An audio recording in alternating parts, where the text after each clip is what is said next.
Hi friends, మా ఊర్లో మా ఇంట్లో నేను చేసే పప్పుచారు ఎలాగో ఒకసారి చూపిస్తాను చూడండి.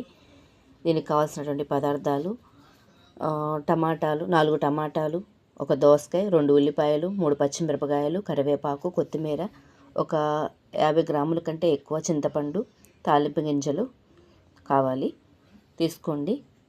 కందిపప్పు ఒక 100 గ్రామ్స్ కంటే తక్కువ, మీ క్వాంటిటీని బట్టి మీరు వేసుకోండి. మీకు ఎంత కావాలో అంత కందిపప్పు వేసుకొని కుక్కర్లో కొంచెం ఆయిల్ వేసేసి, పసుపు వేసేసి, వాటర్ వేసేసి, మూత పెట్టేసి స్టవ్ వెలిగించి మీడియం ఫ్లేమ్లో ఒక 5 విజిల్స్ వచ్చే వరకు పప్పుని ఉడికించండి. బాగా 5 విజిల్స్ రానివ్వాలి. మా ఇంట్లో నేను ఈ విధంగా చేస్తున్నాను. మీ ఇంట్లో మీరు ఎలా చేస్తారో ఒక్కసారి కామెంట్లో చెప్పండి. మా వారు మా పిల్లలు ఇలా చేస్తే తింటారు, బాగానే కుదురుతుంది. మీరు కూడా ట్రై చేసి చూడండి. నాకు 5 విజిల్స్ వచ్చినాయి. నేను స్టవ్ ఆఫ్ చేసుకొని కుక్కర్ పక్కన పెట్టుకున్నాను. తర్వాత ఇంకొక బాండీ తీసుకొని పొయ్యి మీద పెట్టుకొని కొంచెం ఆయిల్ వేసుకొని ఇందక్కడ చూపించాం కదా, ఒక దోసకాయ ముక్క కూడా కట్ చేసుకున్నాను. పప్పుచారు కదా, కొంచెం దోసకాయ ముక్కలు అయితే తినడానికి బాగుంటాయి. మధ్యలో కొంచెం దోసకాయ ముక్క తగిలితే పప్పుచారు తినడానికి బాగుండిద్ది. అందుకని నేను ఒక్కటి చిన్న కాయ ఒకటి తీసుకున్నాను. దోసకాయ కొంచెం ఆయిల్ వేసుకొని బాండీలో ఆ దోసకాయ ముక్కల్ని కొంచెం సాల్ట్ అండ్ పసుపు ఆ 2 వేసి దోసకాయ ముక్కల్ని దోరగా వేయించండి. కొంచెం దోసకాయ ముక్కలు కుక్ అవ్వాలి. దోసకాయ ముక్కలు చక్కగా కుక్ అవ్వాలి. మరీ పేస్ట్ అవ్వకూడదు, మరీ గట్టిగా ఉండకూడదు. మనకు ఎలాగ అవైలబుల్గా తింటామో కొంచెం 80% కుక్ అయితే సరిపోయిద్ది.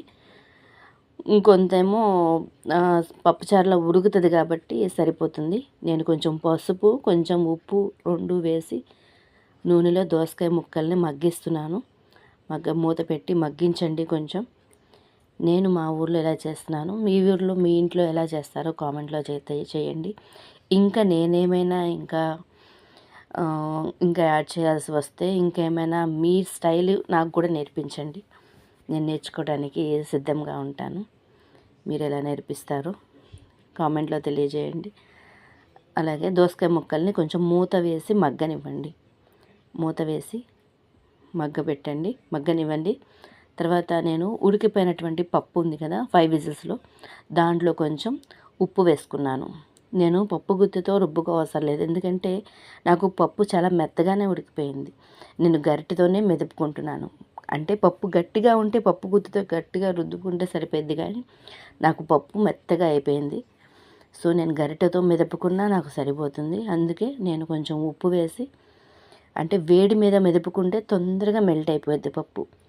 అందుకే వేడి మీదనే నేను గరిటెతో మెదిపేసుకుంటున్నాను, తొందరగా మెత్తగా అయిపోతుంది. కొంచెం ఉప్పు వేసి బాగా కొంచెం మెదపండి, తొందరగా పేస్ట్ అయిపోతుంది. దాంట్లో కొంచెం వాటర్ యాడ్ చేసుకోండి, లైట్గా వాటర్ యాడ్ చేసుకోండి. ఎందుకంటే మనం పప్పుచారు కదా, ఆల్రెడీ చింతపండుని కొంచెం వాటర్ వేసి నేను నానబెట్టాను. ఒక 50 గ్రామ్స్ అబోవ్, 100 గ్రాములు అయితే ఎక్కువ అయిపోతుంది పులుపు. మీరు తినే పులుపుని బట్టి వేసుకోండి. నేను 50కి అబోవ్, 100కి బిలో వేస్తాను. 100 గ్రాముల కంటే తక్కువ, 50 గ్రాముల కంటే కొంచెం ఎక్కువ. పులుపు సరిపడా ఉండాలి, చప్పగా ఉన్నా బాగుండదు. అలాగే ఈ పక్కన బాండీలో దోసకాయ ముక్కలు కొంచెం మెత్తగా అయినాయి లేదో ఒక్కసారి చూసుకుందాము. దోసకాయ ముక్కలు కొంచెం పర్వాలేదు, ఇంకొంచెం కుక్ అవ్వాలి. మధ్యలో తిప్పుకుంటూ ఉండాలి. మాడుతుందా బాండీ లేదా ఏమైనా మాడుతుందేమో చూసుకుంటూ ఉండాలి. ఆ బౌల్లో నేను చింతపండు నానబెట్టి ఉంచాను అనమాట. ముందుగానే ఒక అరగంట ముందుగానే అంతే చింతపండు గుజ్జు బాగా మొత్తం వస్తుంది. నేను ఈ లోపల 4 టమాటాలు తీసాను. 4 టమాటాలు ఎందుకు తీసానంటే పులుపు కోసం. సుమారు నేను 50 గ్రాములు చింతపండు వేసుకున్నాను. 4 టమాటాలు తీసాను, కానీ 4 పట్టలేదు నాకు, 3 పట్టినాయి. 3 సరిపోయినాయి. 3 టమాటాల వరకు నాకు సరిపోయినాయి. ఆ టమాటాలన్నీ ఆ చింతపండు గుజ్జులో బాగా స్మాష్ చేసుకోవాలి. టమాటా రసం తీసుకునేటప్పుడు మనం టమాటాలని ఎలాగ మెత్తగా మెదుపుకుంటామో అలాగే టమాటాలన్నీ కూడా చింతపండు గుజ్జులో మెత్తగా స్మాష్ చేసుకోవాలి. ఆ గుజ్జు మనకి రావాలి.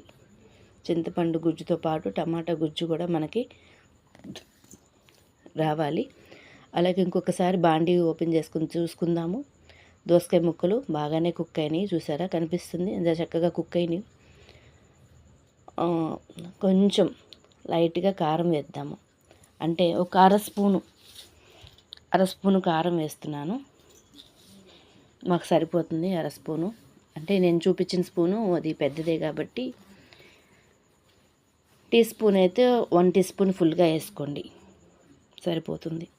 కారం వేసినాక తిప్పద్దు, 2 నిమిషాలు అలాగే మగ్గనివ్వండి. ఈ లోపల టమాటా గుజ్జు కూడా మనము టమాటా అండ్ చింతపండు పులుసు కూడా మనం రెడీ చేసుకుందాము.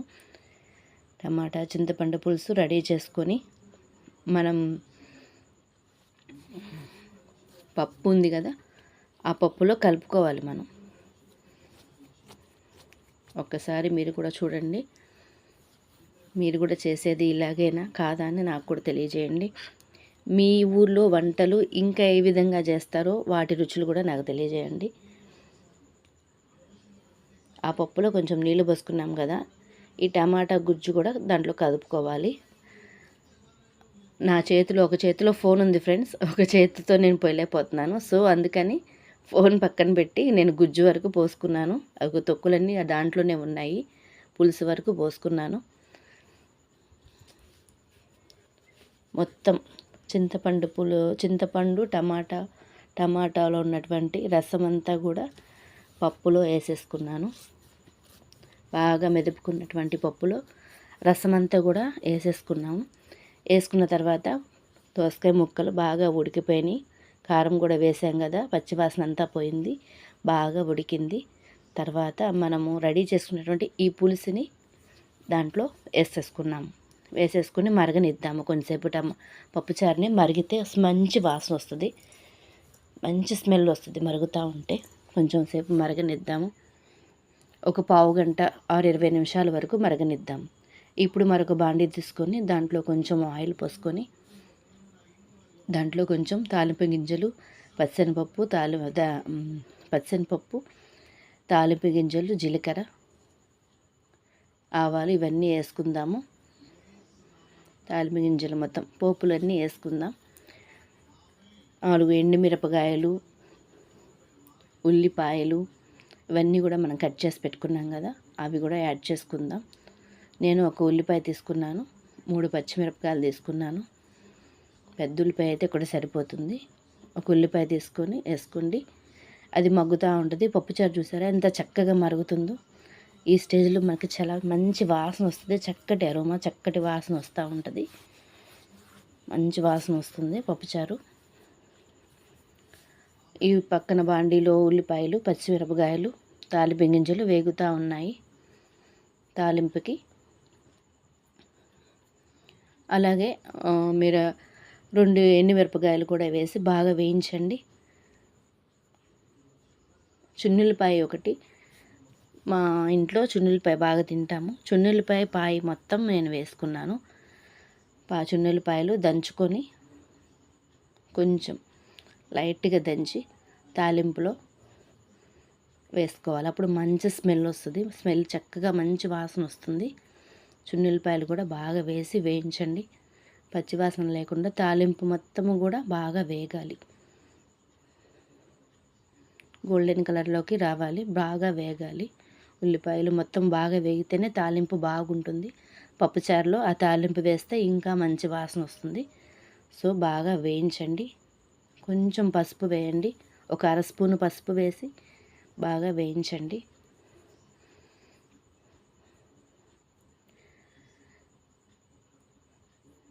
అర స్పూను పసుపు వేసి బాగా వేగనివ్వండి. ఇంకొంచెం సేపు వేగనివ్వండి.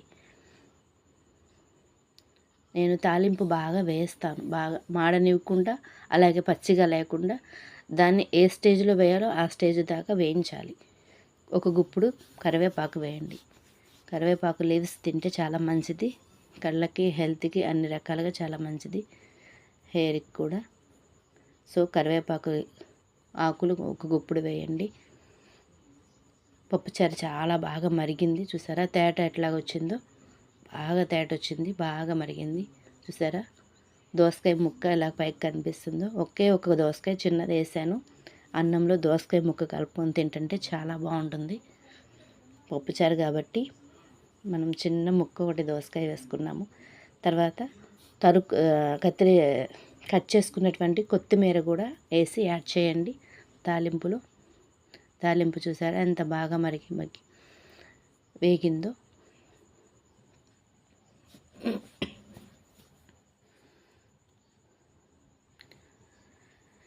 బాగా వేగనివ్వండి తాలింపుని.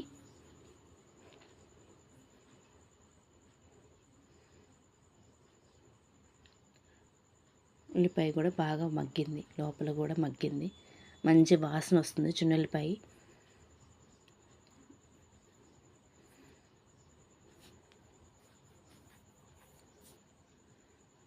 మీకు బిట్టు ఎందుకు చూపిస్తున్నానంటే ఎక్కడ కూడా స్కిప్ అవ్వకుండా ప్రతిదీ కూడా కరెక్ట్గా చేస్తే పర్ఫెక్ట్గా పప్పుచారు చక్కగా వస్తుంది. అందుకే నేను ప్రతి ఒక్కటి కూడా మీకు ఏ బిట్టు కూడా మిస్ కాకుండా నేను చూపిస్తున్నాను. ఇలా చేసుకుంటే చక్కగా పర్ఫెక్ట్గా పప్పుచారు మంచి వాసనతో చక్కగా వస్తుంది. ఇలా చేసుకొని చూడండి, ఎలా వచ్చిందో నాకు కామెంట్లో ఒక్కసారి పెట్టండి, కామెంట్ చేయండి. మీ ఇంట్లో కూడా ఇలాగే వచ్చిందో లేదో ఒక్కసారి నాకు తెలియజేయండి. బాగా ఈ లోపల మగ్గిపోతుంది, తాలింపు బాగా వేగిందండి. ఈ స్టేజ్లో మనం గ్యాస్ ఆఫ్ చేసుకుందాము. గ్యాస్ ఆఫ్ చేసేసుకొని ఆ తాలింపు అంతటినీ కూడా మనం పప్పుచారులో కలిపేసుకుందాము. ఆ బాండీలో ఉన్నటువంటి తాలింపు మొత్తము కూడా అదిగో పప్పుచారు చాలాసేపు, దాదాపు 20 మినిట్స్ 20 నిమిషాల దాకా నాకు ఆ పప్పుచారుని మరిగించాను. ఆ పచ్చి వాసన రాకుండా, టమాటా వాసన కానీ చింతపండు పులుసు వాసన కానీ రాకుండా, అలాగే 20% మొత్తం 100% దోసకాయ కుక్ అయిపోయిద్ది. ఇలా మరిగించినప్పుడు చక్కగా మంచి వాసన వస్తుంది.